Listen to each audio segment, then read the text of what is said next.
front kick in Hung Gar Kung Fu. It's very fascinating because almost every martial arts, they have their own type of front kick, but our front kick is very different because most of our kicks, they go below the waist level for self-defense purposes. So usually we kick the legs or we kick the groin. So it's far away from front kick that you know from Muay Thai or Karate or some other styles. First of all, we don't use our foot to kick, we use our instep because we don't kick forward, we kick upwards. This is our front kick. We kick in the groin, right in the pelvis bone. So we are using our instep to go straight up. In Kung Fu, you don't train barefoot. So imagine that you are wearing shoes.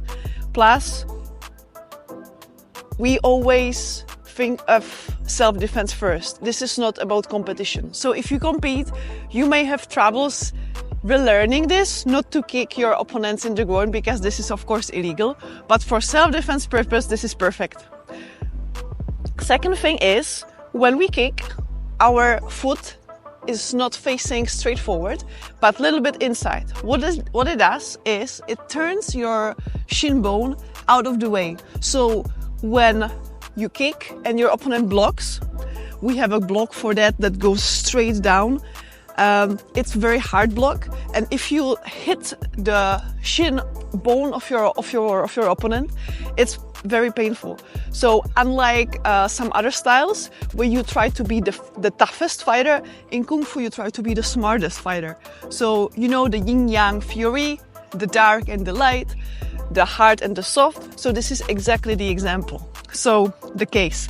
When we kick, we try to have our shin bone out of the way. So even though if it's blocked, the hard block would meet our muscle part, not the bone part. Therefore, it is hard on soft, not hard on hard. Hard on soft or soft on hard. Next one, when we kick, we always rise up like if we are in an elevator. So even though our stances are quite low, when we kick, we always straighten our leg like an elevator going up. So you use the motion going upwards to help with your kick. Next one, we bring our knee as high as possible. Even though you are just kicking low, doesn't matter how low you want to kick, but if your knee is high, you can always decide on the level of your kick. If your knee is low, then you can only kick, the ground, which is not what you want to do. So your knee is gonna be as high as possible. Our front kick is quite often paired with a stance called empty stance or hanging stance. Looks like this. So there is no weight on this foot. That's why it's empty. In the beginning of each form, in our opening, there is no kick, but in this stance, there is a possibility to kick. So the kick is actually hidden there. So you start like this, there is no kick there, but there actually can be a kick. You would kick the shin, or you would kick the groin.